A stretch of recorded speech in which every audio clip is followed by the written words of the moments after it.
Get out there and nominate your favorite podcasts. The People's Choice Podcast Awards voting is up on the 31st of July, so go to podcastawards.com to nominate the following shows. Writers and Illustrators of the Future podcast in the categories of education and also storyteller drama. The Centralist in the category of politics and news. That's with show host Joe Montaldo. Science and Beyond in the category of science and medicine, also with show host Joe Montaldo. The Outer Realm in the category of society culture, with show hosts Michelle DeRoche and Amelia Pisano. And the Pittsburgh Paranormal Chasing Prophecy in the category of religion and spirituality. There's another category that opened up for us recently, the People's Choice, so please select for this category as well.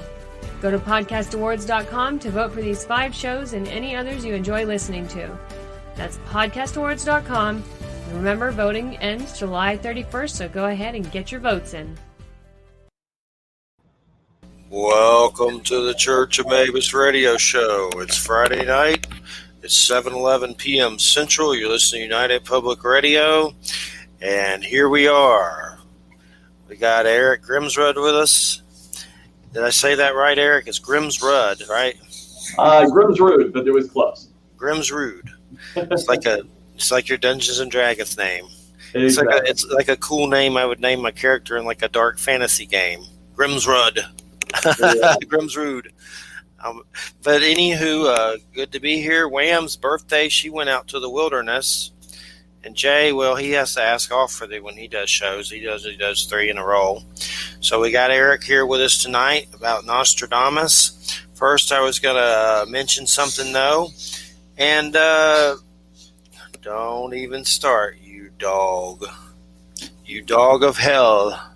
But anyway, a few nights ago, me and Christina were laying in bed. It was late, and we were half asleep. And no one was really moving. No one was moving at all. Something hit the bed. And it was not either of us. It wasn't a cat. It wasn't a dog. There was nothing in there. The dogs were put up. The only cat sleeps in their mom's room. It never comes out.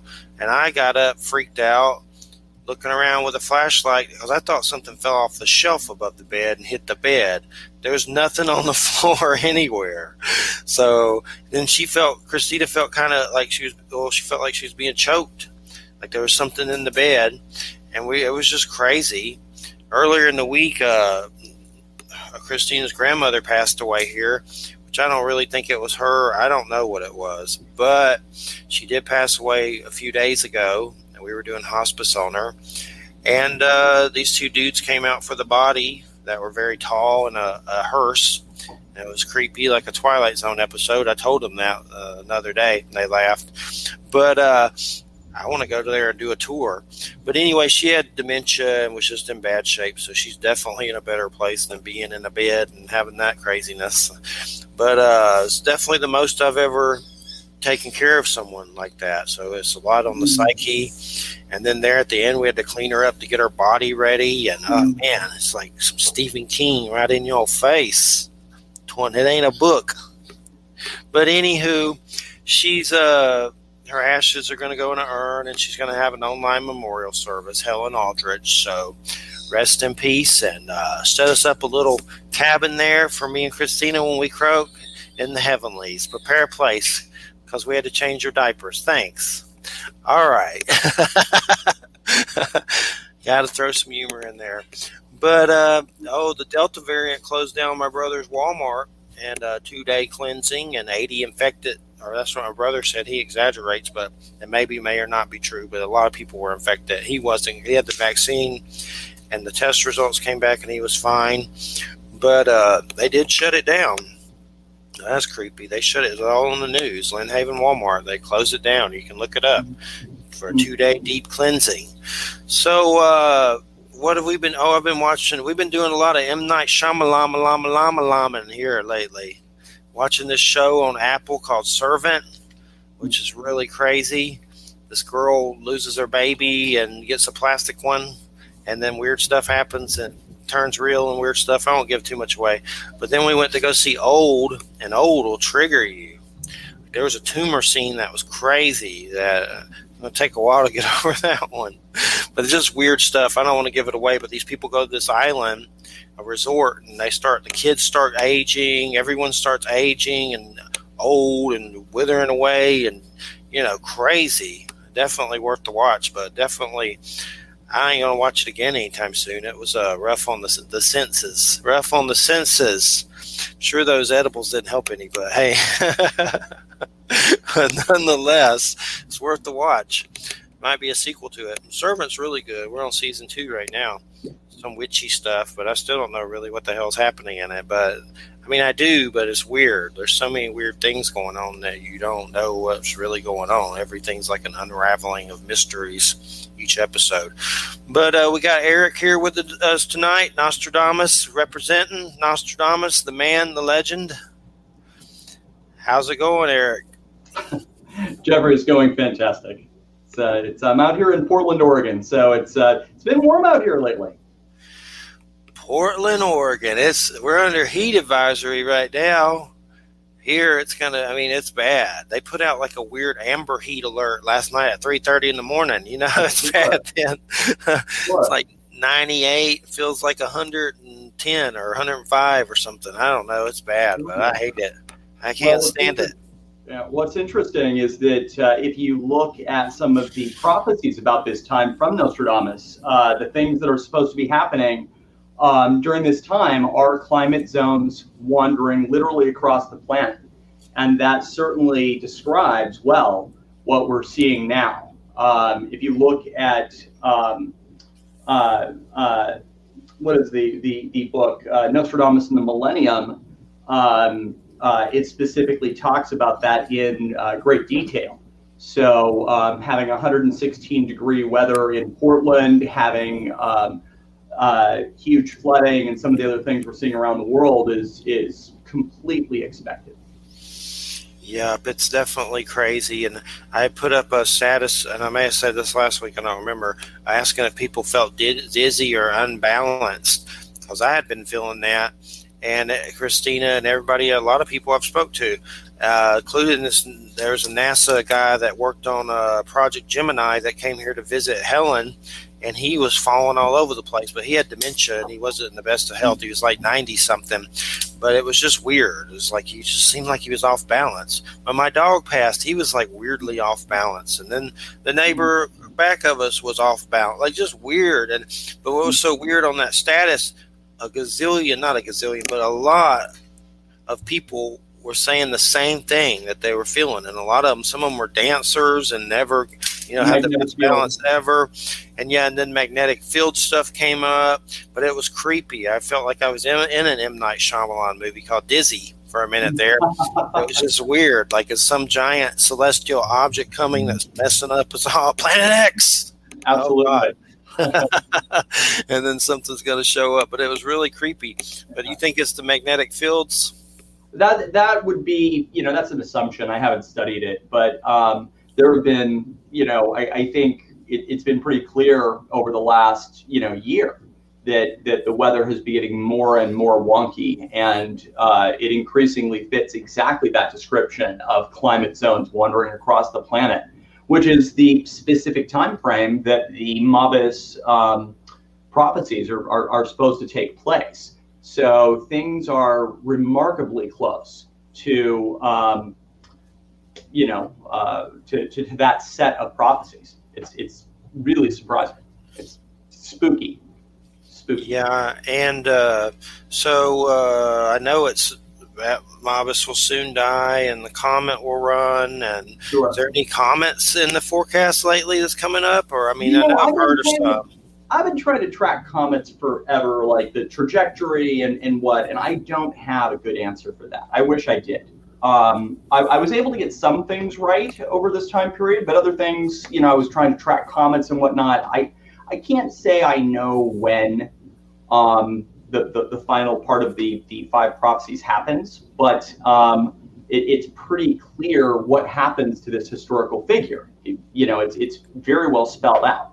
So, according to Nostradamus, the historical figure known as Mabus dies, and immediately following his death, some sort of large-scale vengeful event takes place. So he doesn't really say what that is. There's a few ways to interpret that, but it's pretty clear that the figure in question, he dies in not a good way. Definitely, and I mean, he's a weird character, so we'll see if when he finally croaks what happens. But there's definitely weirdness. Like they're still at work where I'm at, thinking he's coming back or something, or that he could, or somehow or some way, or not agreeing with that really because I don't know. But I was like more like see it when I believe it when I see it. All right, and I've even seen weird stuff where they're saying China and Russia were going to place them in power. It's like, what the hell? People are crazy. And that Q crap, that's the worst thing. They need to find those guys and, like, I don't know, snipe them or something. Those guys are whoever's doing that crap is crazy. And I want to say I have some good friends who are ardent Trump supporters, and I don't mean to speak negatively politically. I can only say that when you look at what Nostradamus wrote and how it encodes and decodes, it's quite clear. So regardless of what somebody might think politically, you can't change what Nostradamus wrote just because you don't like it. It's crystal clear what he wrote happens. Yeah, and well, I know. I mean, some people in Israel think he was Cyrus. Trump is Cyrus. So I mean, it's just all a matter of how crazy you are, I guess. Or some of them think he's Jesus. Or Orange Moses. Yeah, Orange Crush Moses. And for those people, I fear for it scares me a bit how ardent some people are about that. But to each their own. We live in a free country, but Nostradamus is quite clear. So we can walk through it, but it's really clear that Trump or Mabus equals Trump's real last name, which is Trump. It's spelled right out. My problem is I have this Church of Mabus thing I made. I was stoned when I was going to make a death metal band when I was young, and then I had UFOs and came off the drugs and saw UFOs. So now it's Church of. I don't want a Church of Trumplegooch. I know, right? That's bad for business, Eric. Why am I having you here? But no, sometimes I say Mabus means maybe us, a church of ourselves. But that's what I kind of stick with. But I know what you mean, and I think there's something to it. And so, I mean, do you think it is the Antichrist? Well, I don't think that, not in the traditional, devil and horns, mythical things happening. But Nostradamus named 3 men. They were men, not mythical beings, that would bring about great death and destruction. And he called them antichrists, but that does not mean the biblical definition of. Wait a minute, you said rape. What's that? Right? I said you said rape, right? Well, that's definitely true. Oh, sorry. Go on. Yeah, right. Go ahead. Right. But no, he named these people by name, and as it turns out, the way that the first puzzle that Nostradamus gives regarding Napoleon, if you look at the order of encoding, and then you do the same with the second for Hitler, that there is a sequence. It's an algebraic sequence. It's displayable. Anybody can go look at it. And when you follow that sequence algebraically and apply it to the third, it decodes it just like an algebra problem. And then if you chart it on a graph, it forms 2 geometric symbols. One being the Star of David, which is directly connected to Nostradamus' Jewish history and background, and the other is the Talismans of the Magi, which is directly connected to the occult circles of 16th century Europe, of which Nostradamus was a part. So it would be impossible to get geometric images at random, and I mean, I didn't even know what the Talismans of the Magi was until I researched it, and it took me about a month to figure it out. But it's impossible to get the images without having the encoding right. Welcome to the Church of Trumplegoot show. We'll get back to you very soon. What a nightmare parallel reality. But so does Nostradamus ever say it means Antichrist? He doesn't really say anything else about it, does he? Is there any other quatrains that are about it, do you think? Well, there's 5. There's 4 trumpet prophecies specifically. And, when I was last on your show, it was just prior to the first impeachment, and that quatrain was laid out. It referred to the beginning of 2020 as symbols, 2020, 2020, so symbols, and it was very clearly about the Republicans and the Democrats in Congress at that time. Now, if you go to my Facebook page, you'll see more than a year in advance, I have been talking about the collapse of the economy and how commodities do well in bad times, which was to take place immediately following that. That was based on the 3rd quatrain that basically highlights coronavirus and the collapse of the world economy. And that, I said, would happen in the spring of 2020. I was right to within, I would argue, a week, but easily within a month. Anybody can scroll back through my page and see many references to that.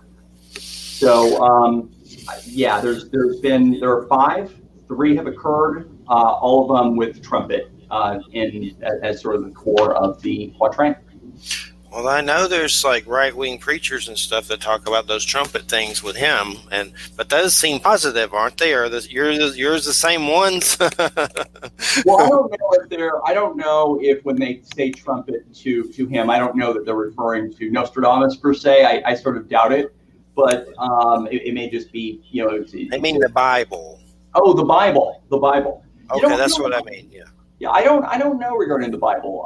I've done cross-referencing from a variety of different books, including the Bible. I have a time theory that's based on certain things in the Bible, but that's also been proven incorrect in some ways through this whole thing. But I did nail the economy collapse and some other things. So all I can say is we will see. There's, as I said, there's only 2 prophecies left, and both are about his death. Well, I know he said, what was it? Napoleon was the tumor, Hitler the cancer. Was that him that said that, or is that some John Hoke crap I read? Because I can't remember. Something about Mabus is the remission. That's not Nostradamus. I think that was some Hoagie stuff or something. It may have been, but I do find it interesting that the first prophecy that Nostradamus wrote about Napoleon, that was basically about his countrymen. And then the second one regarding Hitler was about his religion. And the third may be his profession, medical, meaning the rise of coronavirus. If you look, Napoleon was responsible for, I think, more than 1 million of his soldiers' own deaths, leading them up into Russia during the winter where they died. And I believe everybody died. And then Hitler, of course, the extermination of the Jews, his own countrymen. In this case, allowing, dismantling the Obama's infectious disease unit and creating a situation where coronavirus could just explode onto the world stage, that would fit the bill. What is this crazy stuff about Napoleon having a microchip in his head? And then I know also there's something about they stole his penis and something. But I just looked this up, and there's a bunch of, I don't know if it's true, but do you know anything about that? They really found a microchip in Napoleon's head. Weekly World News, that could be bad. I see that's one site. I think maybe a fragment of a bullet, but I doubt that somebody found a microchip. Yeah, there's some pretty... The sources aren't the best, but I know the Gooch story is pretty legit. Someone actually did do that and took his Gooch, and for some reason, somebody that had a qualm against him or something. But yeah, I looked up the chip thing, and it's a lot of bunk, so I don't really know about that one. But I know there was some Napoleon movie I wanted to see. I forgot the name of it, but it had good actors in it. But as far as I'm just trying to figure out the Mabus thing. If it is him, and I mean, right now he's kind of still in power in some ways. in weird ways, and I'm surprised they haven't arrested him or something. They're probably not going to. They just let those people get by with war crimes or whatever. He doesn't really have war crimes, but you know what I mean. It's weird stuff that he did, like an insurrectionist or something bizarre. And I don't know. I still don't understand. There are people that still love him. Yeah. And I mean, from what I've seen, he's like trying to make it so he would be God King forever here, and like Putin or something. So I just don't understand it. It's so confusing on so many different levels. But my stance is basically I don't like either side. I think we're off a little better off with what we got, but I still don't really like it. It's like I'm not excited about it or anything. I like Bernie. But, I mean, what we have now is just kind of like, ugh. But it's better than Trumpelgooch, but it's still like, ugh. I don't feel anything. I don't understand the support of the government at all anyway. It's kind of like being pro-Ted Bundy at this point. Like, yay, Ted Bundy. Yay, I love Ted Bundy. Our government, how many people has it killed? How many dudes have I met with Agent Orange from Vietnam lately? A few. I've heard stories about several. But it's just war and death. It's like, how do you be pro that? I just don't really feel anything. I'm more for the American earth land than these institutions. Sure. But anyway, it's just confusing. It's like kind of, pro-government. It's like pro-Jeffrey Dahmer. So I guess I just can't subscribe to it. But I kind of have that native kind of pissed offness about our government, so that's part of it. Maybe that's my Cherokee coming out. A little bit of Cherokee. But anyway, yeah, I'm very pale. It's supposed to be in there. I had a great-grandmother that was in full attire or something, and I saw a picture of her. So it's there, but it sure don't come up on DNA from Ancestry.com. That's for sure. But I hear it's hard to read, and maybe it has some Asian roots or something weird, like native stuff. There's a lot of controversy with it. I think 23andMe might read it better, but I'm not exactly sure because I've heard of people picking up their native roots through different ones, but Ancestry.com sure don't. The guy on the phone said they don't even do it. But anywho, the comet will run, and I mean, I saw a picture of Trump with a mustache. He don't have a mustache now, does he? Or is that just something funny I saw? I would be free entertainment, probably an internet meme. Yeah, he has a little Hitler mustache. You got to comb it over from somewhere. Yeah, for sure. The worst thing is he going to try to get his family members to run and stuff? That's terrifying. Well, people have different political perspectives, and I appreciate that. I don't mean to hammer on people that, are ardent supporters of Trump, only to say that, I certainly don't agree with anything from him myself, but everybody is entitled to their opinion. But if you, and you don't even have to agree with what Nostradamus wrote. What's important is what Nostradamus says happens.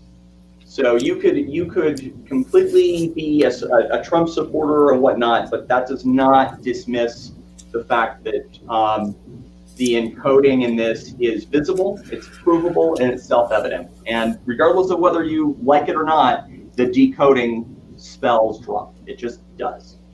It's math. Why is Hogue not jumping on this bandwagon? He thinks something opposite, right?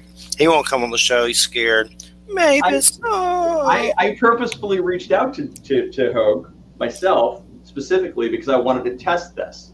Because I knew that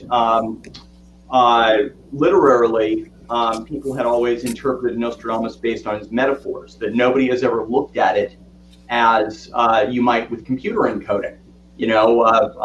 I've designed websites. I know a little HTML and some Java and stuff. I'm not a programmer or anything, but I know what computer code looks like. I know how, I know basic algebra. I know how to, it's very clearly algebraic when you look at it. It's a simple encoding sequence, and it should not be there. Strange for sure. And I mean, someone could whack him, and then it could cause a little, brouhaha that way. There's just so many different ways. I mean, it seems like there's the way that Mabus croaks will determine how the people react. If it's something that's controversial, it can make them react in a horrible undoing of people. But I mean, if it's old age, I wouldn't see that maybe. But if it maybe an assassination attempt or something like that, something controversial, I mean, that it seems like it alludes to the horrible undoing of people on some way. So, I mean, it's just hard to figure out with the scenarios of what it could be. There's so many different ways you can look at it. Well, and what he says specifically is that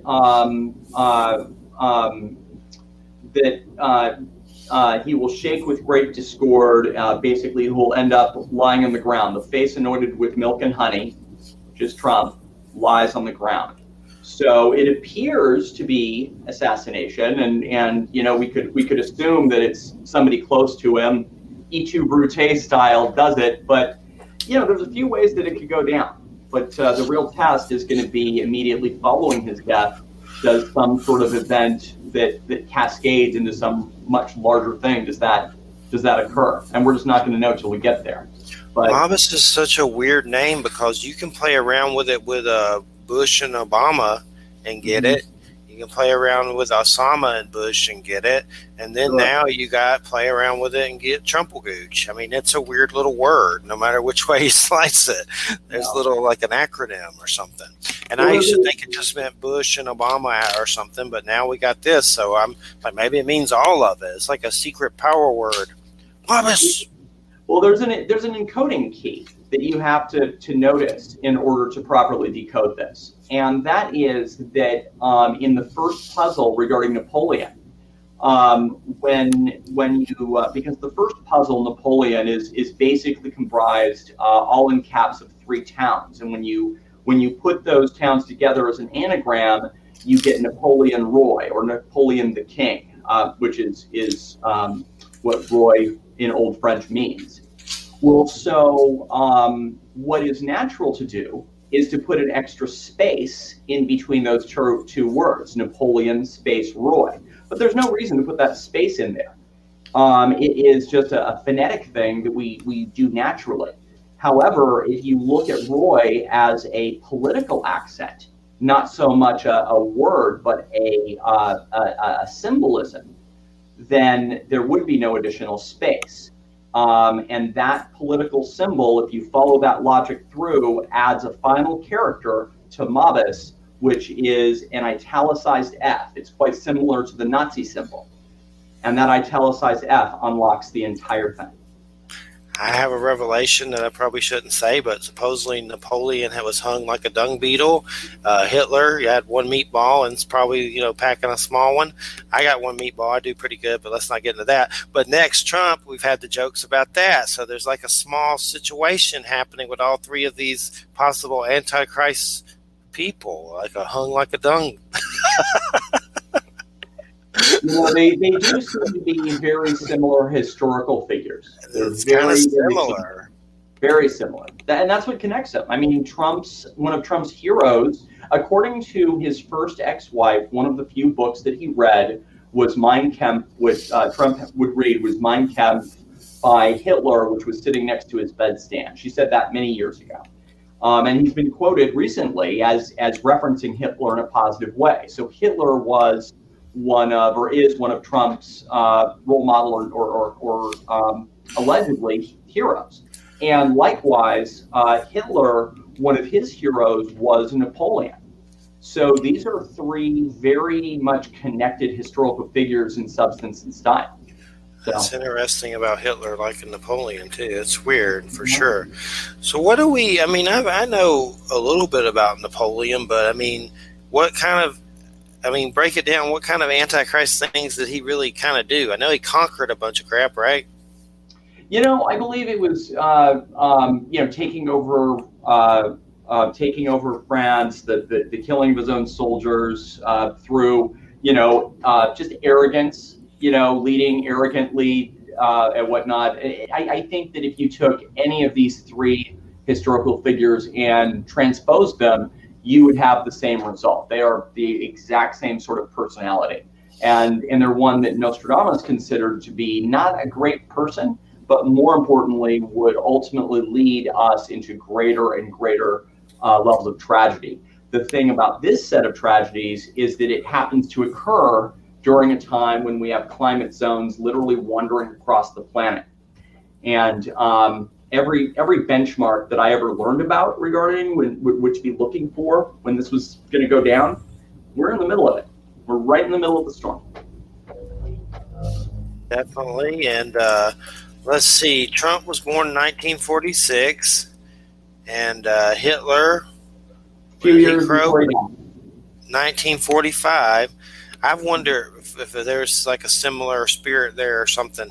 I had somebody suggest that to me. Hitler died in 1945. Maybe he chilled for a little while, and the stars lined up, and he came back as a Trumpelgooch.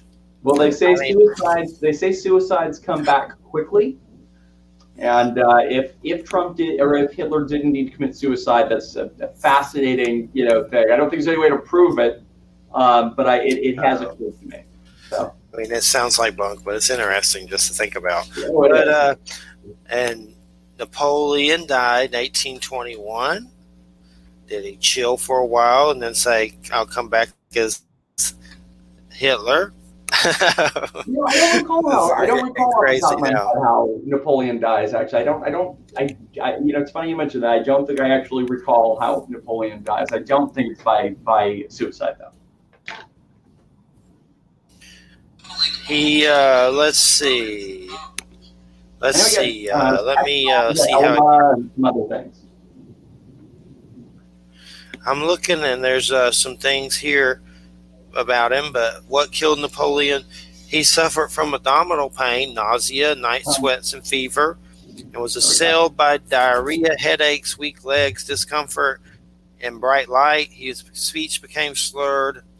He croaked, I guess, from just like stomach weird stuff and things like that. Was Napoleon murdered? Doesn't really say. Yeah, believed he spotted a smoking gun, that maybe there was an arsenic poisoning or something weird. But who knows? It's definitely weird. All these people are egotistical and want to conquer and do weird stuff. I'm surprised Trump didn't do more war stuff or whatever. He tried. Surprisingly, he didn't. He tried. Sorry, someone was yelling in the house. Like, what the hell was that? But anyway, her mother. But so what are some of the other quatrains that interest you besides the Mabus one? I mean, I know there's others. What are the other ones that you've studied or you think about a lot? So Mabus was my focus. When I was a kid, that name really sort of was something I wanted to solve. I just wanted to know the answer. I did find others interesting, like the one about that turned out to be about 9/11, for example, about fire in the skies above the new city. So when 9/11 happened, when in 93, when the Twin Towers first got hit underneath by an explosion that did not, take it out, obviously, it occurred to me then that quatrain from Nostradamus regarding 9/11. But when the Twin Towers went, it was pretty clear. Other ones, let's see here, the falling of the Berlin Wall when I was a teenager, I found interesting.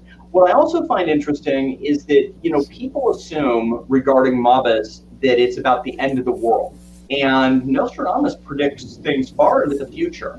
So it's not, the end of everything. It's not, it is supposed to be a time of major upheaval.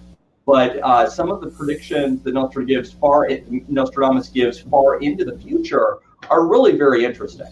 So, but I think the underlying message is it's not the end of everything, but it's not a good situation.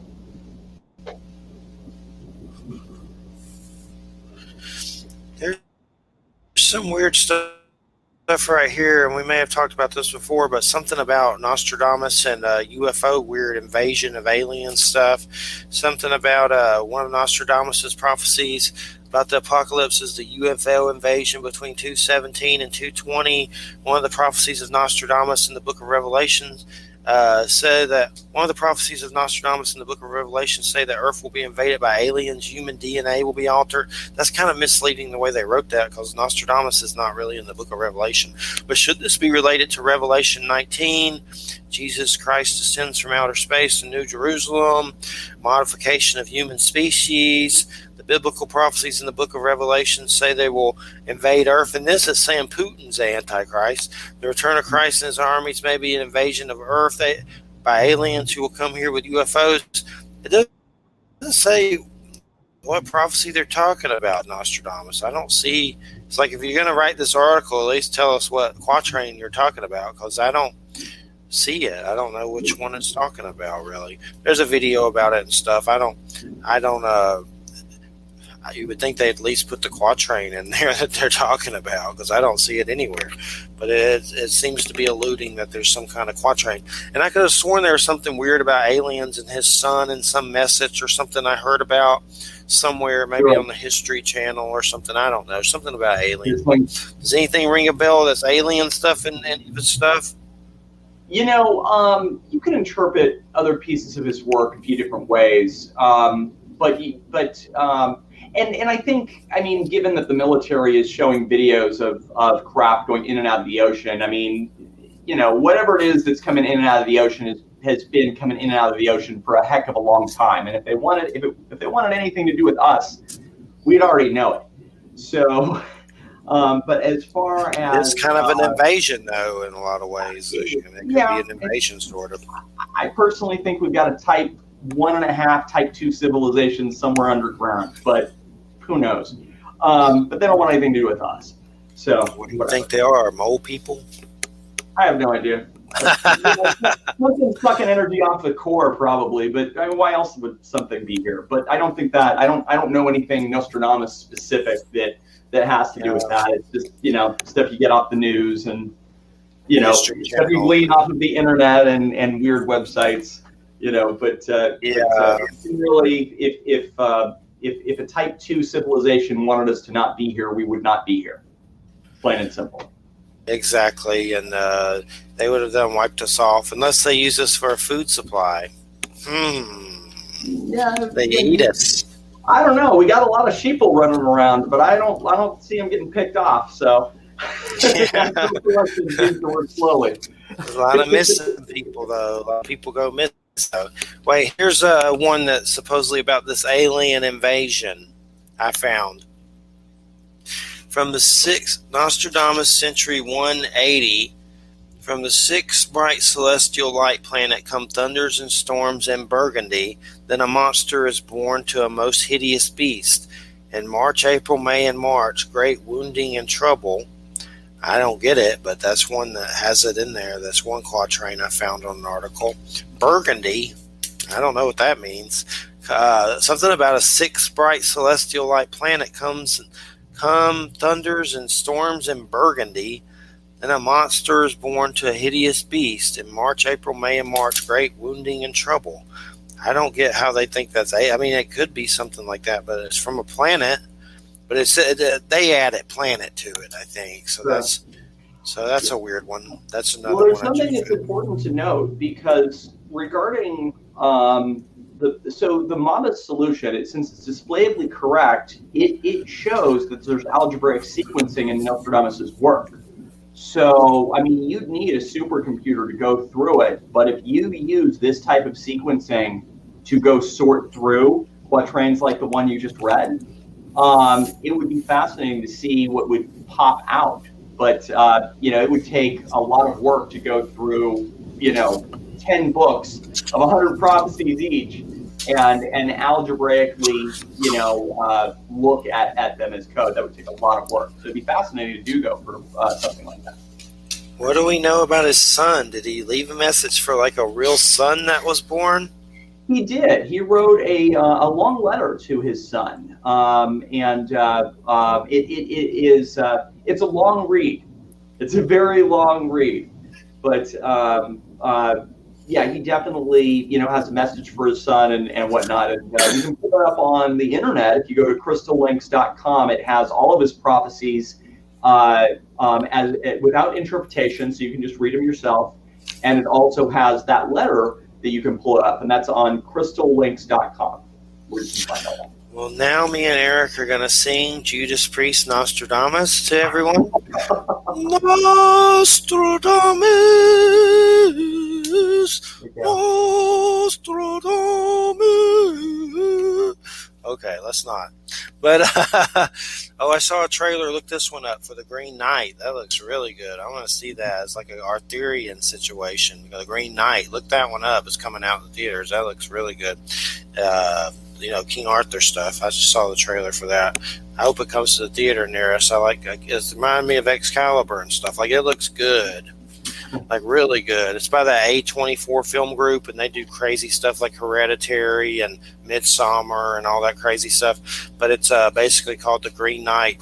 Check that trailer out. I saw it earlier with Christina. Just got to see it. But hopefully it comes to the theater. But, Judas Priest did an album that's about Nostradamus, a whole rock opera. It's pretty weird. That's good. It's fun to listen to. You've heard the whole thing? I pulled it up. You sent me a link. I pulled it up and started listening to it. I was like, I got to listen to this on my stereo. So I haven't pulled it up and listened to the whole thing yet. Check it out. The full album's probably on YouTube, but it's like a whole rock opera about Nostradamus. I'm really excited to listen to it. This will be this one little thing has been a hobby since I was 12 years old, so that should be really fun to listen to. Yeah, it's a good one. I know Judas Priest released one song called Necromancer is good. Necromancer! Sure. But yeah, the whole album's probably on YouTube. It would surprise me if it wasn't. But it's worth the listen. It's funny in some spots, but because it is like an opera. But let's see here. I know I got those cards, Nostradamus Oracle or whatever, but I haven't really looked at them. I forgot what I did with it. I think they're somewhere. That's right. You mentioned that. The what do you call them? The something cards, tarot cards. Yes, and they're based on. Were they really weird artwork pictures they found of his that were strange? Is that real stuff from him? I don't know. I don't know how much he actually did original artwork. I believe he was more of a writing, poetry, his writings. So I'm not aware of any artwork, but I could be wrong on that. I haven't seen it if there has been. I know there's been History Channel stuff. I mean, I don't know if it's legit either, but there's definitely people saying that there was something found, like a lost manuscript. Who knows? There's so much fake crap. But I know they've done the documentaries and crap about it on the History Channel. Sure. So, I mean, which that doesn't mean anything. but nonetheless, John Hogue, we're challenging you to a cage match. John Hogue, we're coming for you. Yeah. All right. Yeah. So what did he say about what did he say to you? I mean, I think you said it a little, but he responded.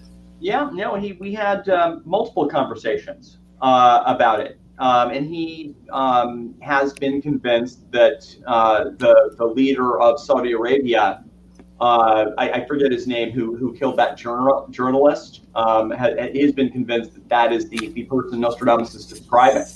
The challenge with that is that it is completely dismissive. He could not give any rationale for the outbreak sequencing, like none. I was able to confirm that nobody else has ever noted it.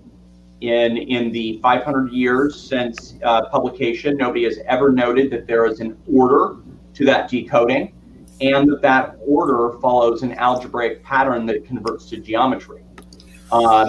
And that's not something that can be easily dismissed, because once you look at it and you chart it out, it is absolutely there. Anybody can find it. Anybody can do it. Hogue just seems kind of boring with that thing. Yeah, dude from Saudi Arabia. We don't even know who the dude ain't doing nothing. He ain't like he's doing stuff. Kill the journalist. He's a brilliant man, so I don't want to dismiss how much he knows historically about Nostradamus. But there's a difference between looking at things like a linguist and looking at things in that way versus looking at things like a computer coder. And you have to look at this like in coding, like on a computer, to get it. Like you would for HTML, or when you look at any kind of it's not overly complex. It is brilliant for the time. But so Hogue is there. Hogue is the one that designed the Antichrist thing anyway, isn't he? Is he the root of that? I don't know the answer to that. I was looking, and I want to say that Nostradamus, in his letter to Caesar, his son, I believe that's where he used the term Antichrist, but I could be mistaken on that point. Because I think Nostradamus does say that, but I don't think he says it like, this is the Antichrist. I think he uses it more, more like a euphemism, like these are three bad people, and he sort of calls it that. But I don't think he means it in any sort of biblical or metaphysical sense. And I'm looking at the letter to his son. I'm trying to pull it up. I know I've read it before, but or some of it. But I mean, but it seems like Hogue is the one that kind of started that on a lot of levels. If it's not mentioned in that letter, like if it doesn't say Mabus is Sure. He kind of like did a documentary, and then that's where it kind of started, I think, or got more popular on a History Channel level. That's for sure.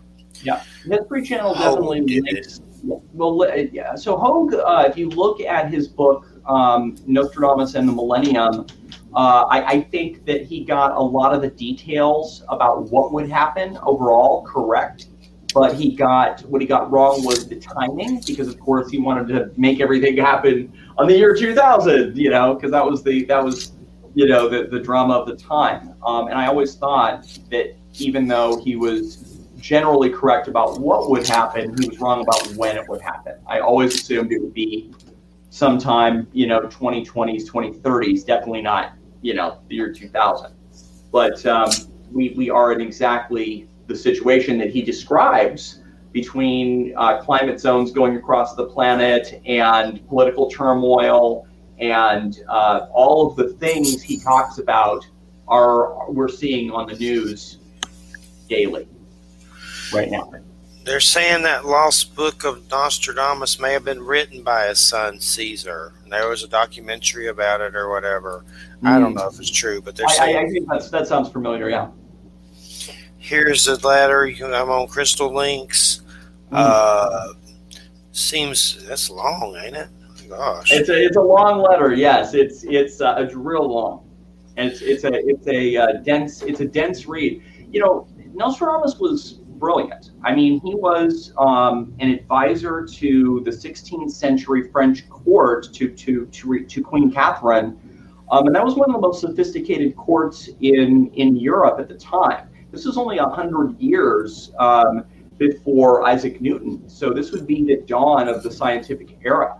So for his time, he would be considered highly, highly educated. So, people want to put him in the realm of a mystic who was just sitting in his attic writing things, and then people sort of took it up and made it a big deal. But he was much more of a scientist for his time, at a time when science was interwoven with the occult. So his healing techniques were considered quite advanced. And for example, he worked out. Go ahead. I apologize. I accidentally hit something. I was a video. It was for something when I was. But here's something he says in that letter. Wait, where did it go? I lost it. Something about pigs and dogs. Something about there's God's will. Sun's rays affect both animate and inanimate entities. That's kind of weird. Entities. There was something about don't cast your pearls to holding stuff to dogs, and then he says different stuff and uses the pig and the dog. I'd have to reread it. Something about everything is predicted by divine afflatus and thanks to an angelic spirit. There's a lot of stuff in here. He hopes you will understand. So in conclusion, my son, take this gift from your father, Nostradamus. I'm confused because it sounds like someone else is writing it. It ain't Nostradamus to his son. Something about, so in conclusion, my son, take this gift from your father, Nostradamus, who hopes you will understand each prophecy and every quatrain herein. May immortal God grant you a long life. Maybe that's just a different letter. That was from someone else, but there's the other letters here too. It's long. I lost the dog pig thing, but it's here. It's in crystal links if anyone wants to read it.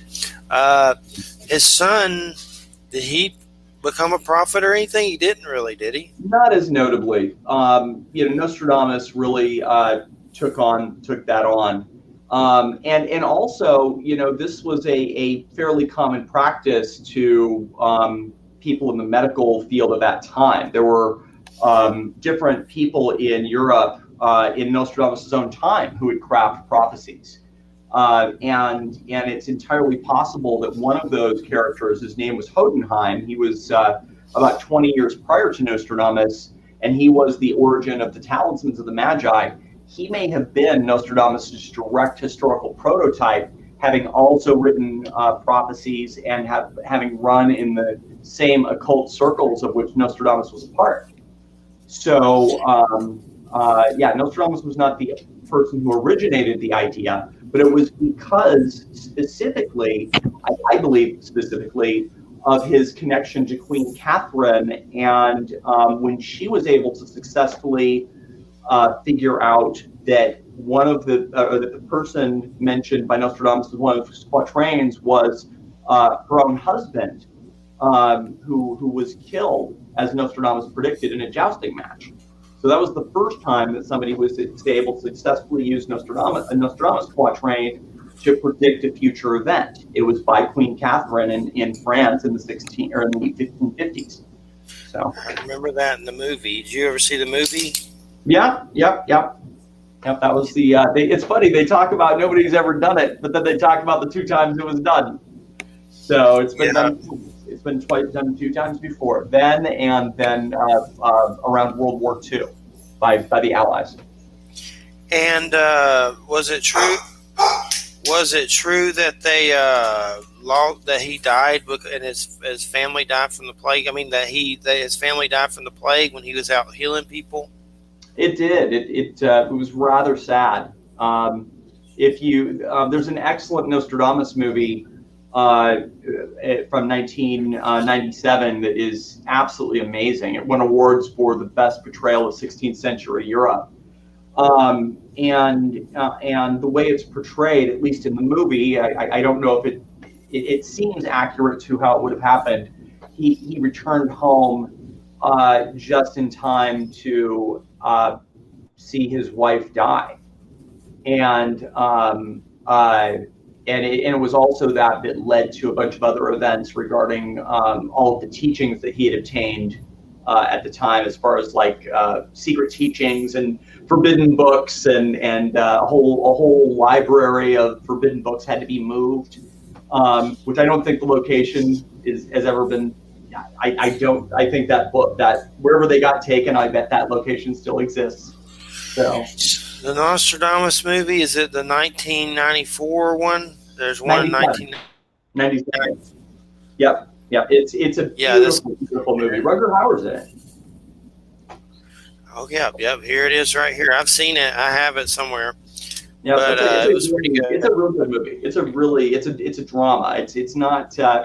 It does a great job of sort of dismantling the mythos of Nostradamus, and is much more about him as a doctor and a scientist, and as his experience of how this all happened. So it is really well done. Really well done. Amanda Plummer, F. Maury Abraham, Rutger Hauer, Julia Ormond. There's a bunch of people in. I need to watch it again sometime. It's been a while. I know I have the soundtrack somewhere too.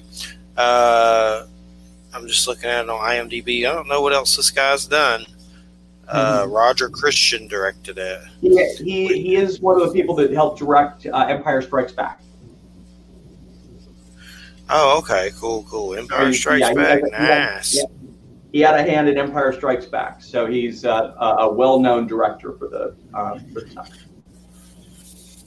Some weird movie he did too. The Cinder. I just saw.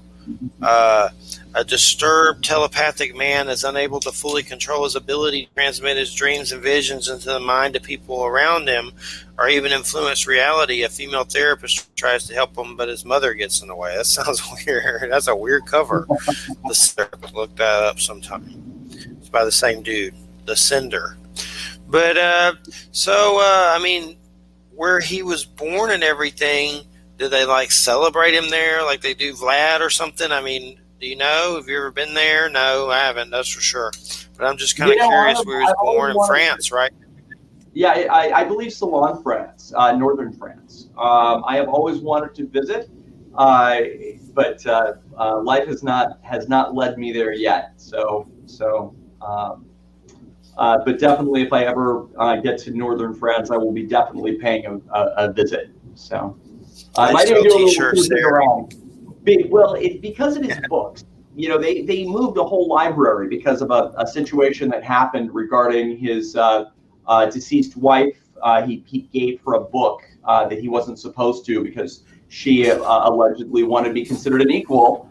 And so he was, in support of that, and gave her a forbidden book to read that he wasn't supposed to. And upon her death, that book was found, and that led to them moving an entire library of forbidden books. And it is said that it was moved to some other location, but I don't think that the location. I would guess that location was never found. Says he was born Saint Remy de Provence. I'm sure I said that right. Okay. Saint Remy de Provence. Saint Remy de Provence. I can't say that in French, I'm sure. There's a lot of pictures of it. There's a Nostradamus statues there. There's a Nostradamus statue. They have one. Did they want to kill him, didn't they?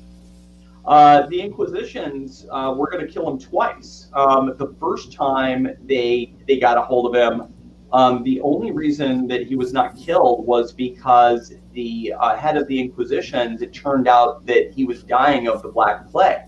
And Nostradamus said, basically, if you want to live, I'll heal you. And because he cured, or because he basically cured the head of that Inquisition, they let him live. And then there was a second time that he was held in front of the Inquisitions as well, and he was able to make it through. But he was, he was devoutly Christian. People want to say he was involved in black magic and all of these other, kind of ridiculous things. He was devoutly Christian/Jewish. So, but because of his Jewish background, the Inquisitions were constantly sort of hounding him. He was part of a lesser caste, and they found out that he had a Jewish background who had been potentially tormented or killed. So, but he definitely held on to his Jewish teachings, and also made use of Jewish occult symbolism in his work, including, for example, the Talismans of the Magi, which is derived out of the Kabbalah.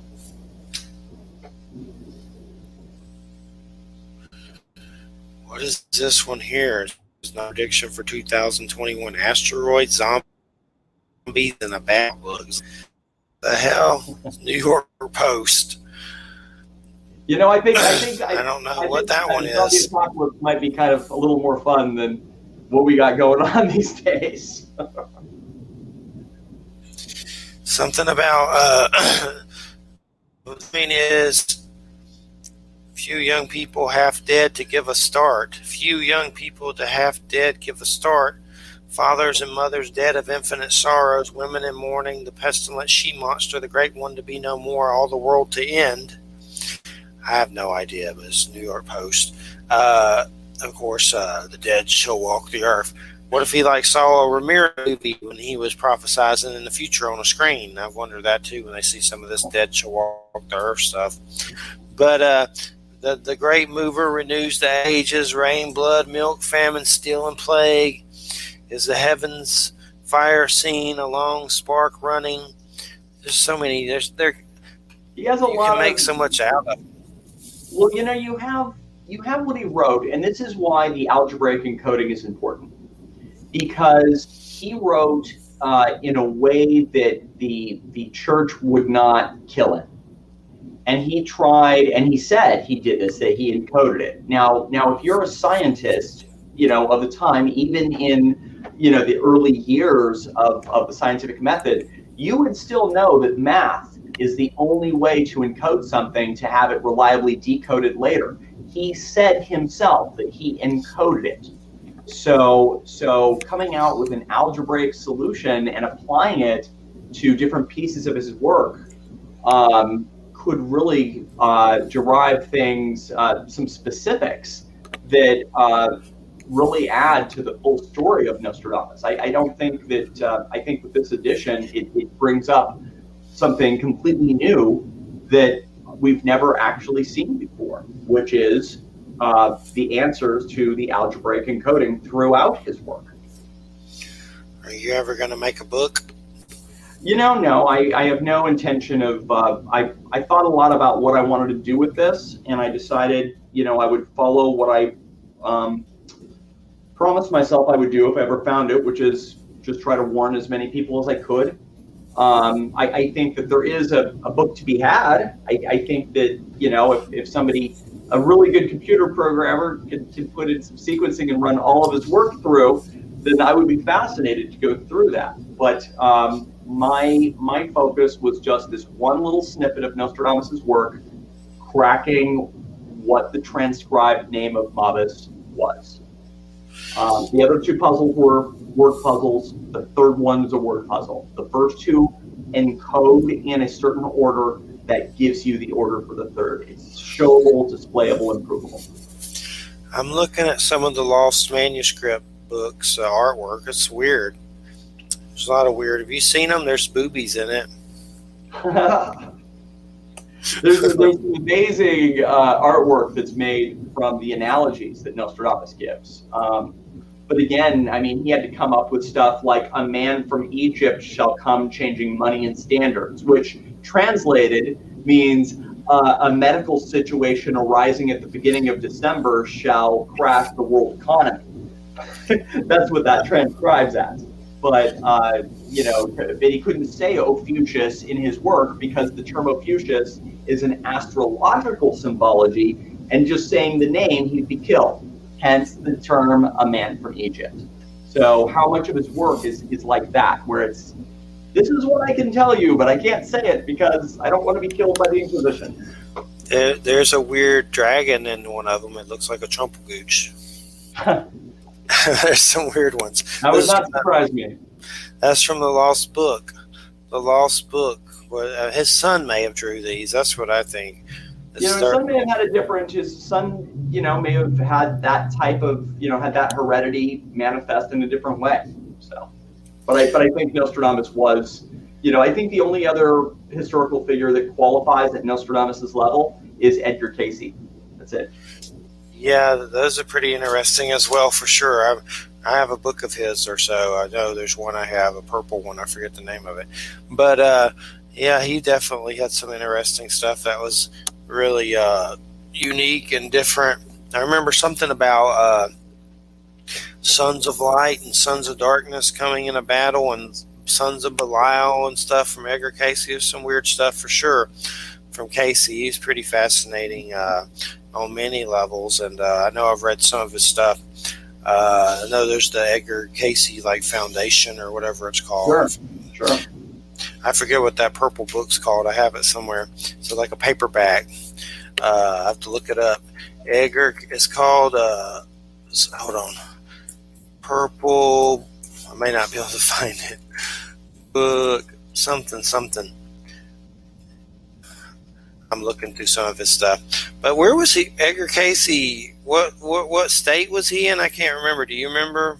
I wanted, it was like Kansas or Oklahoma or someplace in the Midwest. I don't recall off the top of my head, but what I tried to do was I was trying to, for years, cross-reference Edgar Cayce, other prophecies against the set of Mabus prophecies, just to get clues. And so yeah, I looked at a lot of different prophecies from all sorts of different cultures, Mayan, I mean, you name it. And any place that talked about this specific time of this historical person would rise and cause, all sorts of mayhem. Anytime you had any prophet in any culture that said anything like that in history, I would study that to cross-reference it against Mabus to get some idea of the flavor of the historical figure we were talking about.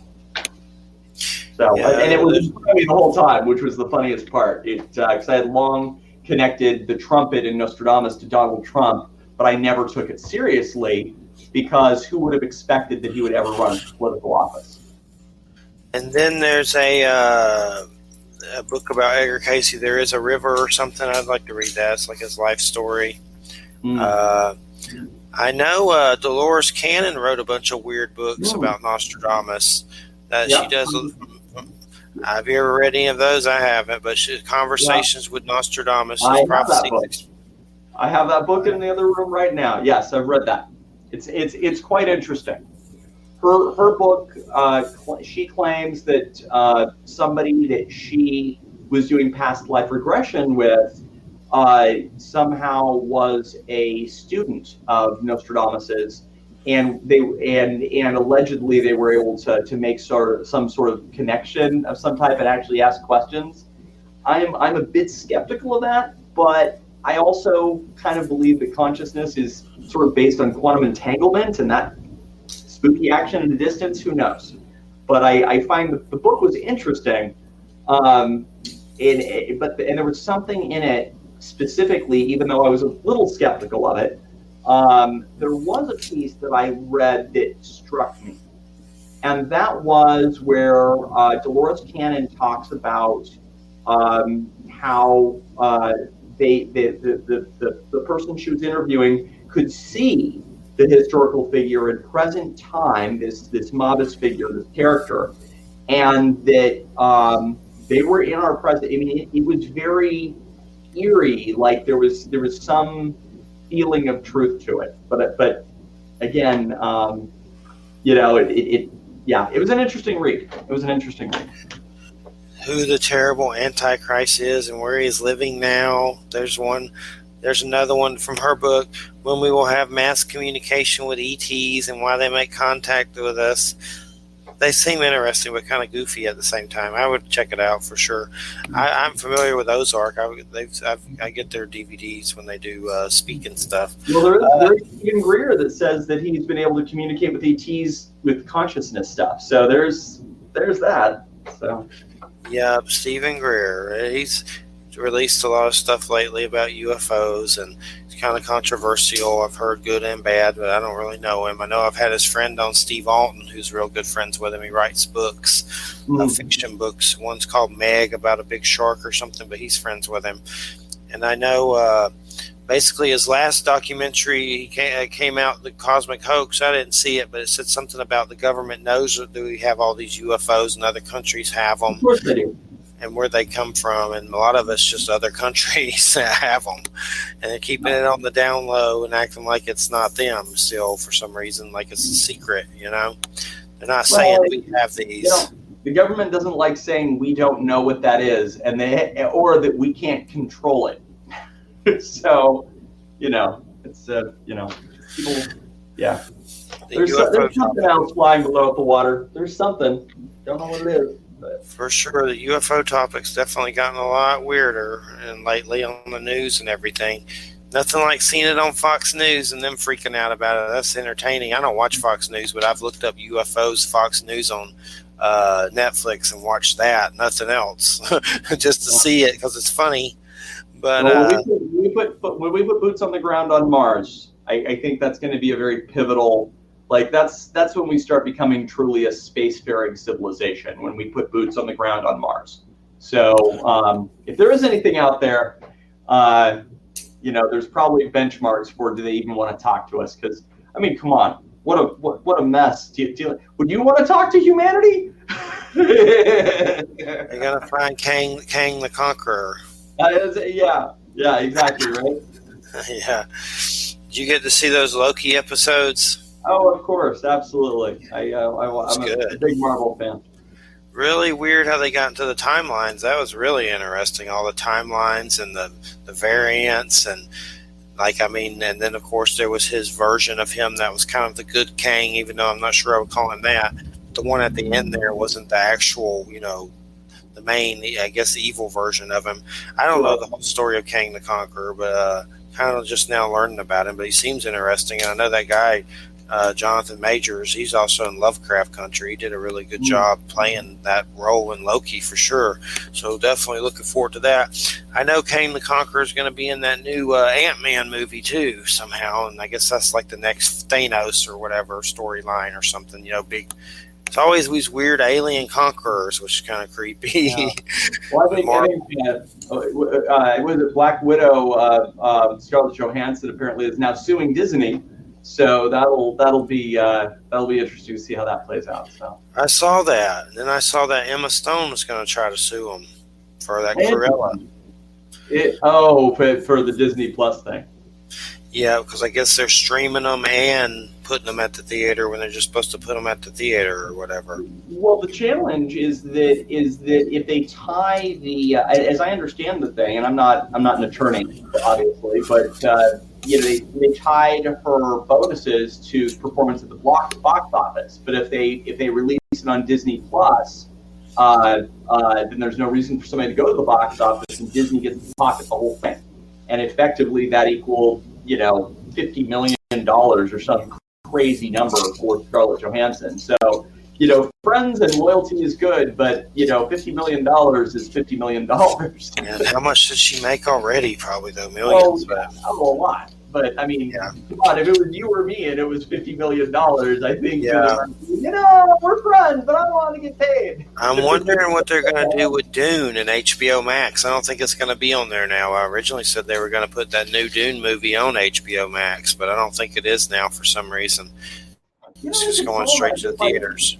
Just by waiting for a month, have it sit in the theaters for a month before they put it out on the thing, because the theater experience is always cooler, but we've got coronavirus, so you got to make allowances for both, right? So it's probably going to be worse by then when it comes out. I think it comes out in December. I don't know if they've changed it again, but saying their Suicide Squad, Reminiscence, and Dune are coming to HBO Max, but it ain't going to be when they come out. It'll be later. Right. I think that's smart. I think that's smart. There was one I saw on there recently with a gangster movie with Benicio del Toro and who else was in there? Don Cheadle. I'm trying to remember the name of it. It was pretty good. Don Cheadle. Let me look up that movie. Saw it. No Sudden Move. It's kind of like not bad. It was like a kind of a little gangster situation back in the 60s or whatever.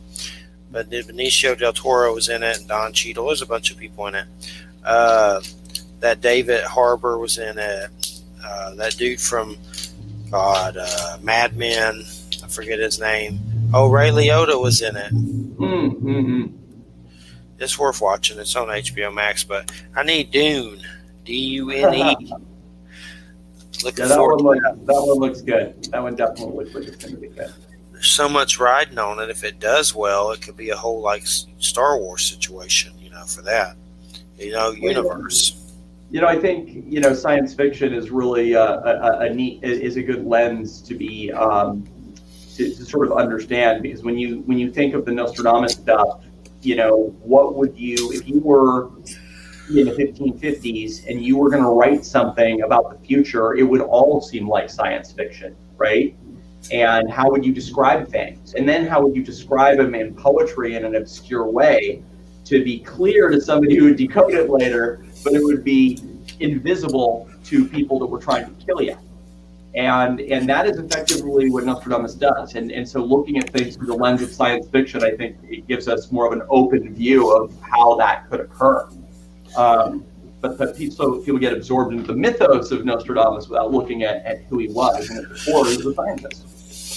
Yep, definitely. I know with Dune, there's going to be a Sisterhood of Dune HBO Max series, like a TV show.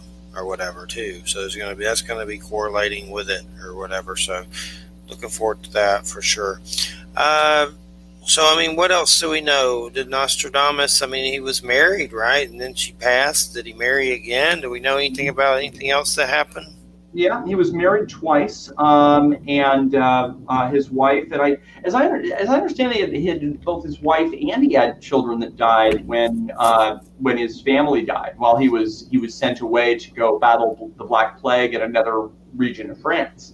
Yes. And when he returned, his own family had died, and that was what really got him involved in prophecy. And because he apparently always had a gift, and there were examples throughout his life of different visions he'd had or things that he'd done that showed him to be highly intuitive. But he didn't actually get into writing his prophecies until after he had actually done a whole bunch of occult study, through the occult circles of Europe, and was sort of led down that path through that tragedy. So that's how that occurred. I got to know, did he wear a plague doctor mask? We don't know, I'm sure. I don't know. Probably not. I don't think he did. Probably not. He kind of had the cure on his own. Yeah, I don't think, that's interesting. I don't think, in the movie that I watched, I don't know, it did not show that, and I think they were trying to be historically accurate, but it's certainly possible. I don't know if those masks had any sort of medical rationale behind them. So, if there was a medical reason for them to be wearing those, then probably. We're wearing masks right now to prevent catching something, and maybe the masks are work, maybe they don't. I think that they're probably better than nothing, but clearly wearing masks in times of plague is not a new thing. So, is he going to take that Bill Gates jab? You going to take that Bill Gates 666 mark of the beast jab? I am. I am going to take. I am going to take the vaccine. I spend a lot of time thinking about it, and at the end of the day, we don't have polio around because of vaccines. We don't have other diseases because of vaccines. We vaccinate our kids for measles and mumps and other sorts of things. There's a common acceptance that vaccinations, and there's plenty of evidence that vaccinations work. I don't like people messing with me and putting a needle in my arm for something. I feel like I'm better off catching the flu. I've never once got a flu shot, but I think that this is a little different, and I'm going to bite the bullet, and I'm gonna do it and hope that there's nothing wrong with it. But the evidence from past vaccinations, I'm still alive after being getting vaccines when I was a kid for different things. I'm pretty hopeful that they did their job right on this one. But at the end of the day, I believe in science. So no one here where I live wants to get it. I'm debating it, but Christina's allergic to stuff like easily, so that's one reason. I mean, she really is like crazy allergic reactions. There's a nurse here that came here from hospice that she wore a mask. She didn't get it because she has blood clot issues, and she can't. She's afraid to for medical reasons. So she wears the mask. She said she was working with people that had it all the time, but had the mask and never got it or anything. But I'll do it eventually, but I want them to update it, make sure it ain't got that Bill Gates chip in it that makes you the Antichrist slave. I've been running Windows for 20 years, and so far I don't think it has control of me, but I could be wrong. Yeah, for sure. I don't know. They got that chip in mosquitoes and that vaccine. Oh, wow, I'm going to quit talking like that. I'm going to choke myself. Yeah. I have to believe that just for, even if you just break it down to financial reasons, the governments of the world want us to be alive because somebody has to buy something. So I think that just in terms of commerce, it wouldn't make sense for them to go and, secretly create a death plague or some crazy thing. I think that they sped this out, and I do believe that it's probably the right thing to do. So, What's up with these gaming consoles? Do you ever game any? I play Mass Effect. Mass Effect. So if anybody plays Mass Effect, amazing game series. I haven't gotten into other games quite as much. It's a trilogy. It's a lot of game right there. Yeah. The problem is, that pig is starting up. But anyway, you can't get those consoles. It's impossible. It's crazy. Like, it's still crazy. You can't get them. You can, but it's hard. I haven't. You got to, wait around, and I ain't doing it. Yeah, you need a good gaming PC. That's all you need. So, yeah, I got that. But I want to get the others one year. But right now, you can't even find them. You can't even get them. Yeah, my nephew has, what is it, the PS5? My nephew has a PS5. And I look at this thing like, why do you even need that? Gaming one covers it on a lot of different levels. But and a lot of those are coming to PC now. Like, one of the reasons I would get the PS5 is for God of War Ragnarok. But that probably is coming to Steam eventually. Now it's like they're coming to the PCs and everything. So it's just weird that they're having so much trouble. I've never seen a console so hard to get. Like, it's impossible almost. They're never anywhere. It's crazy. Yeah, I bought electronics. I bought my stuff for my computer early because I knew there's certain things that are just sort of bound to happen. Our electronics getting harder to get because we're going to have a harder and harder time getting them from China. Food shortages. Notice Taco Bell can't get their food, and suddenly I'm at the grocery store and they're now seeing fully stocked. So we've got trouble on the horizon as far as big things. I just saw something where California and stuff were trying to make it maybe illegal for gaming consoles because they suck up too much power. Not for the whole PC, for two of the higher end video cards that are high energy consumption. That's cray. That's cray. I think it's ridiculous too. I mean, get some solar panels. You're better off just telling everybody, okay, we're going to start making everybody get solar panels, and you clear up the whole thing. I tell you one to get for it's coming out in October. I think you would enjoy it. On Steam, it'll be there, or that Game Pass or whatever. Age of Empires 4. Oh, okay. Age of Empires. Okay. Finally bringing a new one, where you build all those civilizations and armies and have to relive battles in history, RTS, and little soldiers, and you got to pick little apples and farm and all that stuff, and then get your catapults and smother it to death and blow it up. I think some of those games where they're sort of like 16th century Europe, right? Where you have to have your army and they have their horses and you have to, trump across the, trump. Anyway, I don't think I meant it that way. But when you have the horses riding across the field and you have to go and save your soldiers and those are fun. Those are fun. I like RTSs. There's one, I think, part 2 of that has a Vlad the Impaler campaign. That's pretty good. Okay. Check that out again sometime. The real life Count Dracula. I'm hoping they throw the Norse in there too. But they're making a new one after all these years, and I've been playing those since I was a kid. And you have to really think. It's not a dumb man's game. It's you got to build your army. You got to feed everybody.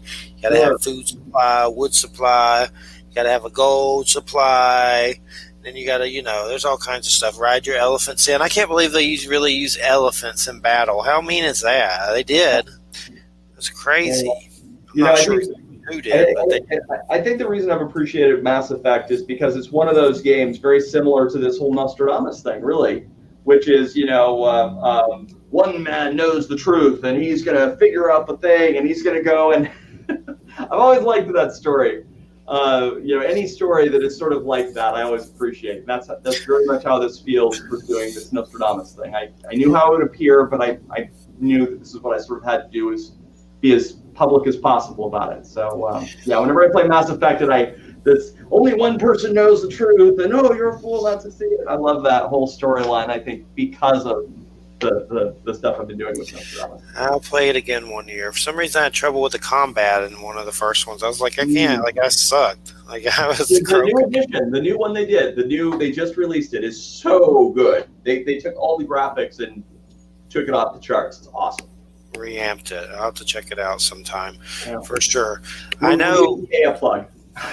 So is David Wilcock Edgar Casey reincarnated? That David Wilcock loves Trumple, Gooch, and Q. He does. It's creepy. I don't really listen to his stuff. I put it up at work, but I don't really listen to it. I just like stick it up so other people can, and I don't really watch it. I may have some of his books they sent that were free. I never read them, but he thinks he's Edgar Casey reincarnated. He's a weird little dude. Looks like an alien. One of those little magpie aliens from Star Wars or something. But anyway, he claims he's Casey reincarnated. I don't believe that. Casey wouldn't be stupid enough to fall for Hubert or non. If you look at Hugh, I've always thought that he secretly thinks that he's the reincarnated soul of Nostradamus or something. There's the way he kind of portrays himself. He seems like the neatest guy. I would love to have a beer with him, but he does seem to have that thing. It's always made me wonder. Is like, does he think he's somehow connected? I'm sure he sees himself as one of the children of quote unquote of Nostradamus. One of the people that is transcribing his work. But anyway, I'd love to have a beer with you guys. I think I wrote him once for the show and ignored me. There's several people like that. Courtney Brown ignored me. They look at it and then they don't say anything. A lot of times they'll see the Mabus and I guess run away. Mabus, oh my God. It's the end of the world. I can't go on that show. Yeah, well, or they have a book to sell. They have books to sell. I'm sure that they have a lot invested in terms of their livelihoods. Yeah. I was just baked sometime, and I saw that word, and here we are. It's just a word. I know. Well, it was the unknown, because Mabus was an unknown thing for hundreds of years. What did Mabus, how did that transcribe? What was the accurate translation? Oh, there's so many different ways you can do it. Now, there's not so many ways you can do it. There's only one way you can do it, but you wouldn't know that necessarily. So what that says is the Church of the Great Mysteries. I've seen some kind of thing about Mabus or something like that, or some Queen of Fairies, Mab or something, some kind of weird connection. I don't know. But I know there's some weird movie called Dr. Mabus or something weird. I've never seen it. It's like a silent movie or something. Some creepy dude. I don't know. But I need to watch it one day and see if there's any weird things that correlate. Or obviously Nostradamus never saw the movie unless he saw it in his head when he was tripping or something. But I know he did psychedelics in that movie. I wonder if he ever really did psychedelics. Oops, sorry. There we go. Yeah, somebody said they were going to call me, but they cannot. They can wait. It happens. We end at 5 till. Usually have a co-host, so I'm like, dang, man, where's the filler? When I get tired, like, co-host, ask something so I can rest. We're doing good, though. We don't have much longer left. Yeah, psychedelics in that movie. I don't know if he ever did them, though, really. We don't know anything like that, probably. I don't think, I have not heard that Nostradamus was doing psychedelics. Now, that's not totally true. There was a elixir that he was given that enhanced his visions. And it's entirely possible that did have psychedelic properties. But I don't know what the elixir was. It's talked about in the 1997 movie, but it doesn't really say what it is. You mean the old one with Man the Plumber or something else? Yeah. Okay. So, but it appears when you look at his work, there's 4 encoding styles that are actively displayed. I mean, you can see them. The first is the anagram. Right, and that's very well known. And then the next one, of course, is the political accent. The Roy at the end of that, Napoleon Roy. In the next puzzle, it displays. It starts off with political accent, a Nazi symbol, and then it also displays a flip symbol of itself, which is where you take, for example, a B and you turn it upside down, it becomes a P. Right, there's different letters that you can flip them upside down and they become different letters. And then there's dials, which is where a B might be dialed up to be an A or down to be a C. So those 4 encoding methods are plainly visible in the first two puzzles, and the third puzzle decrypts using all four of those methods in the exact order of the previous two puzzles. So yeah, these are displayable, notable things. I would encourage anybody to go in and look at it with a second pair of eyes and look at it in this way. And it is that change in point of view really changes how you look at it. It's really interesting. Yeah. Well, Bush was kind of Mabusy though, a little. Not saying he's him, but they all like all the people that kind of align with that. Obama wasn't really. But Bush was a little bit like there was kind of a little goofy thing, Napoleon thing with him, so he's goofy. But here's an interesting thing: Hunter S. Thompson killed himself 7 years ago, right after Bush's inauguration. I think it was the thing that led to his suicide. He saw Bush get elected and shot himself. But Hunter S. Thompson's a trip for sure, no doubt about that. Nothing's wrong with the occasional trip to backcountry. Yeah, for sure. Thompson's report from campaign 2004 includes his views on former President George W. Bush, who outraged a writer. Did you see Bush on TV trying to debate? Jesus, he talked like a donkey with no brains at all. Almost felt sorry for him until I heard someone call him Mr. President, and then I felt ashamed. I think it was one of the things that led to his depression. Well, I'm sure he had a lot of drug issues for sure. He didn't care. Oh yeah, he had some. He was a tripper. There's no doubt.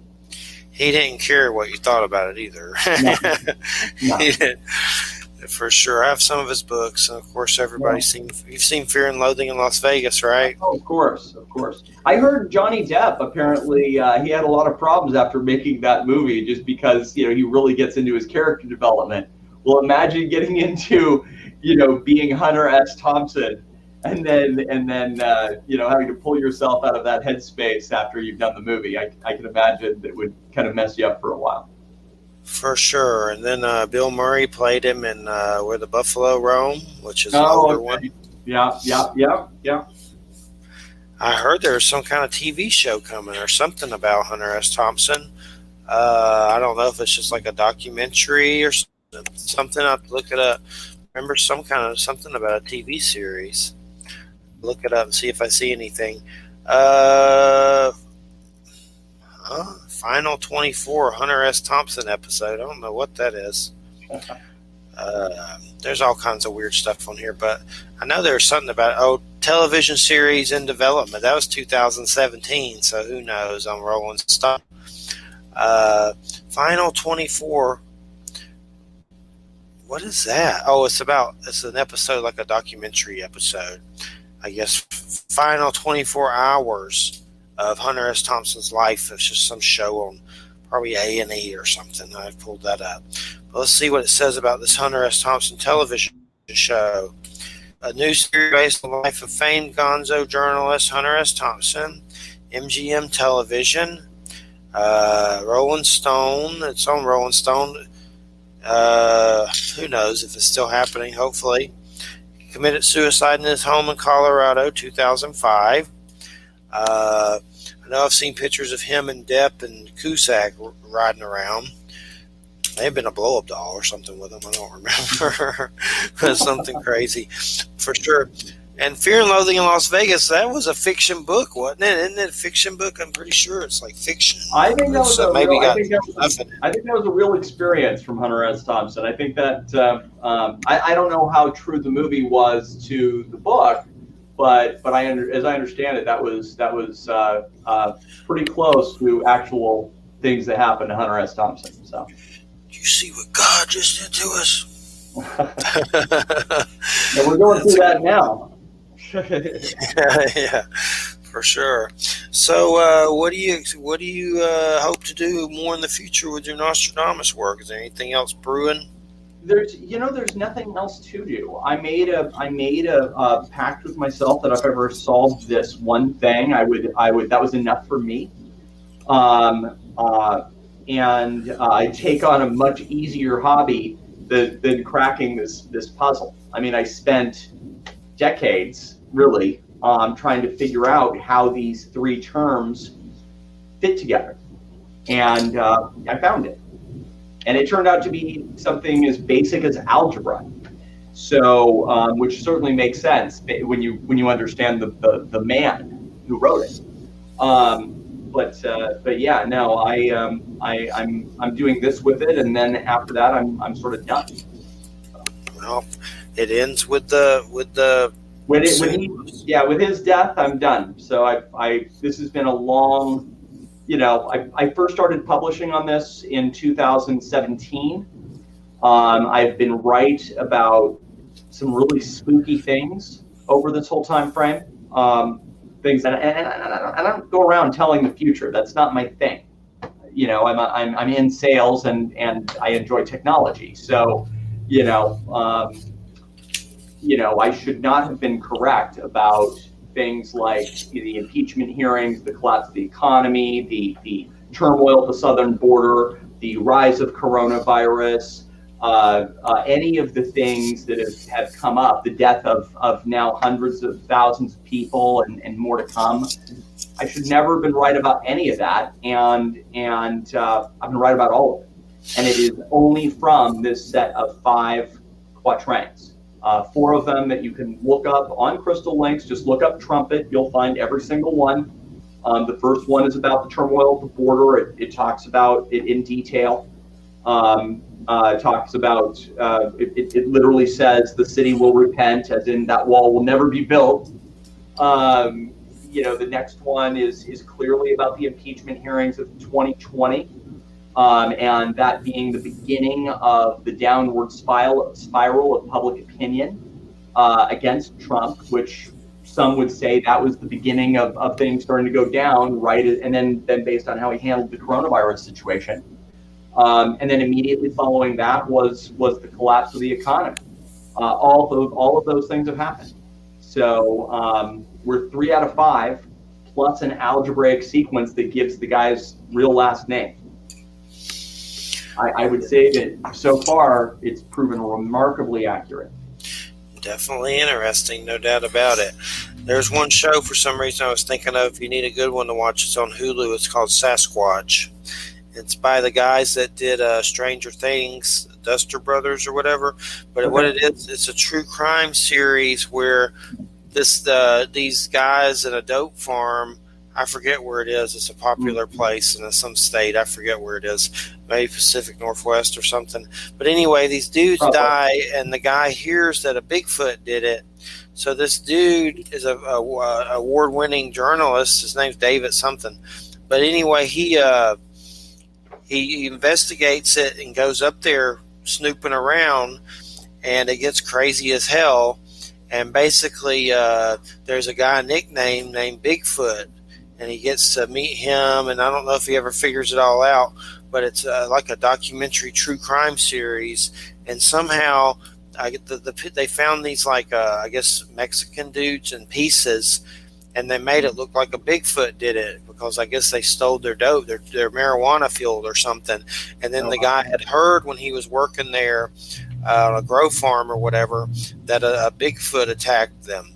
And then it gets crazy because he also interviews people about Bigfoot and stuff to see if Bigfoot would really do it and stuff like that. But it gets really good. It's called Sasquatch. It's on Hulu, but it's definitely. I say it'd be great, if you'd say that, Sasquatch, that's the happiest Sasquatch invading the pot farms and the thing. I mean, come on. But then they investigated. It turns out it's some guy in the backwoods named Chad. So. Yeah. It turns out it's like dope dealers just blaming Sasquatch for crap. Right. There's a Northern California marijuana farm in 1993. It's just really fun and interesting. It's like 3 episodes, but it'll trip you out for sure. Definitely. Another weird one that I just pulled up. I've seen it, but it's been a while. The Man Who Killed Hitler and Then the Bigfoot with Sam Elliott. Did you ever see that one? I did not. I love Sam Elliott, though. He's a great actor. That's on Hulu. That's a weird one. I have to watch that one now. I'm gonna have to watch that. Check out Sasquatch too. Have you seen Sasquatch? Sasquatch? Oh, what is that? Oh, Sasquatch is great. It's this guy who he I know. The guy plays the sax. Yeah, he's playing the sax. If you pull up Careless Whisper, it's the funniest thing. Him dressed up like Sasquatch walking around the woods, with a saxophone playing Careless Whisper. And it is absolutely a riot.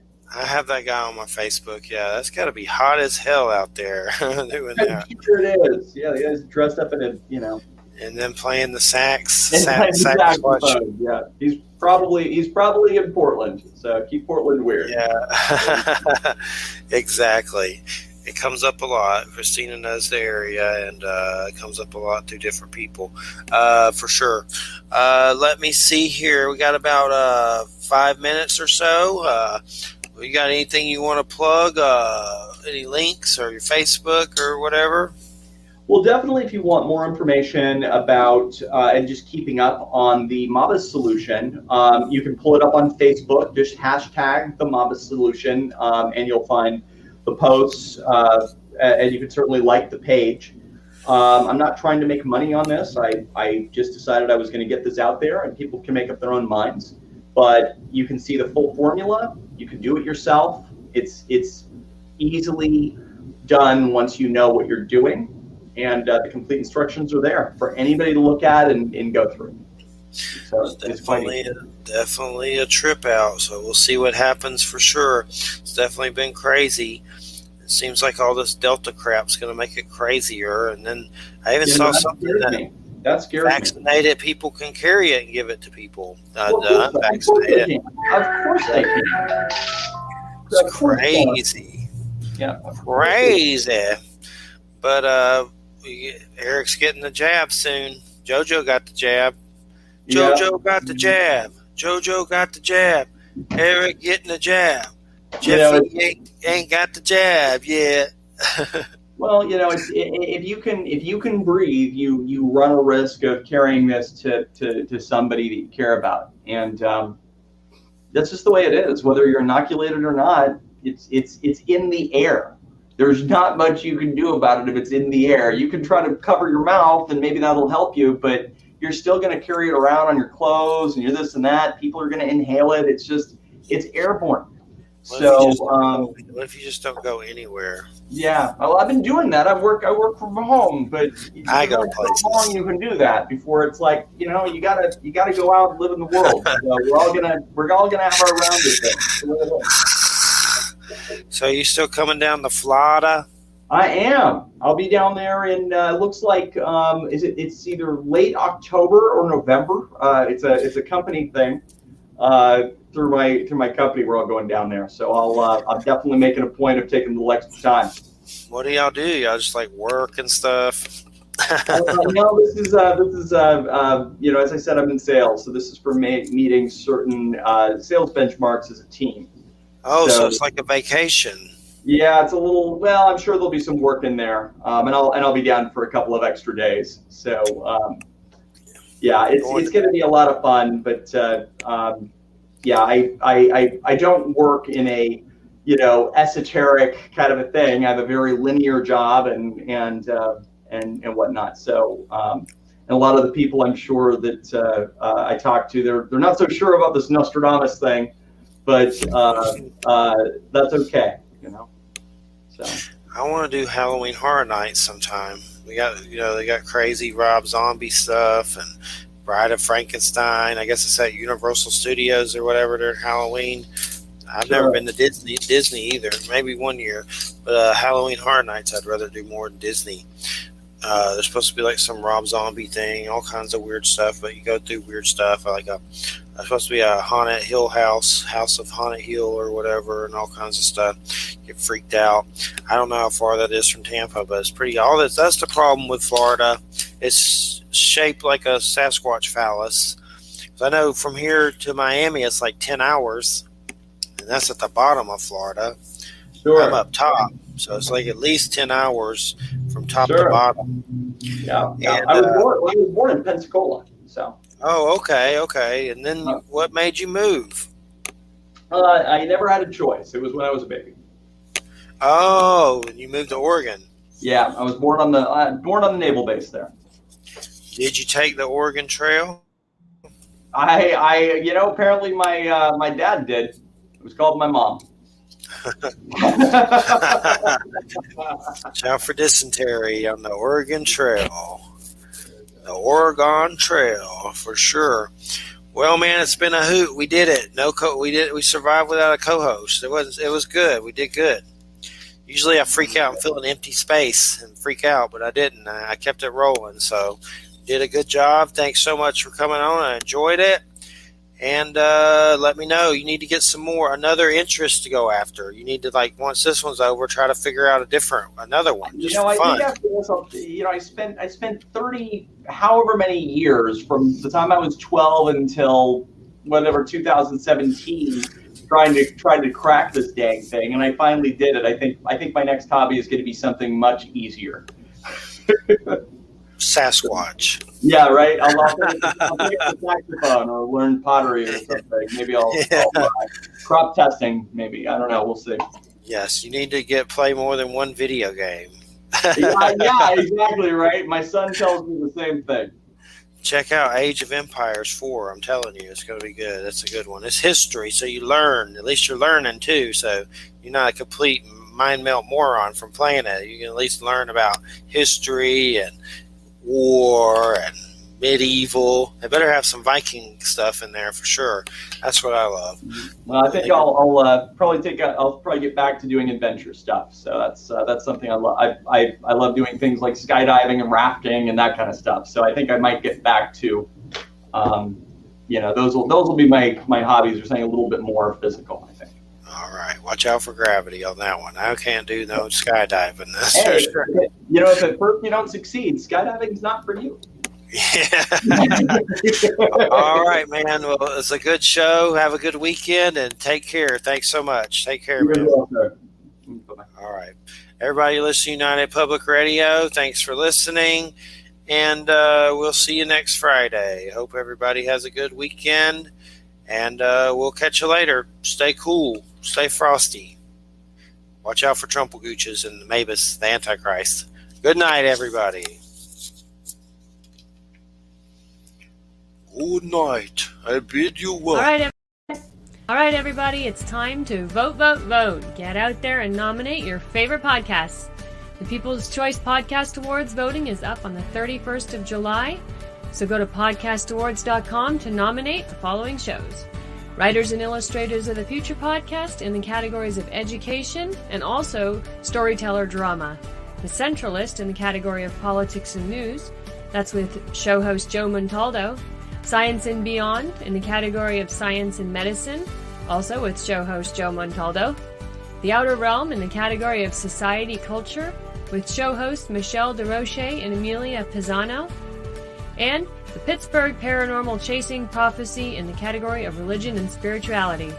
There's another category that opened up for us recently, the People's Choice, so please select for this category as well. Go to podcastawards.com to vote for these 5 shows and any others you enjoy listening to. That's podcastawards.com. And remember, voting ends July 31st, so go ahead and get your votes in.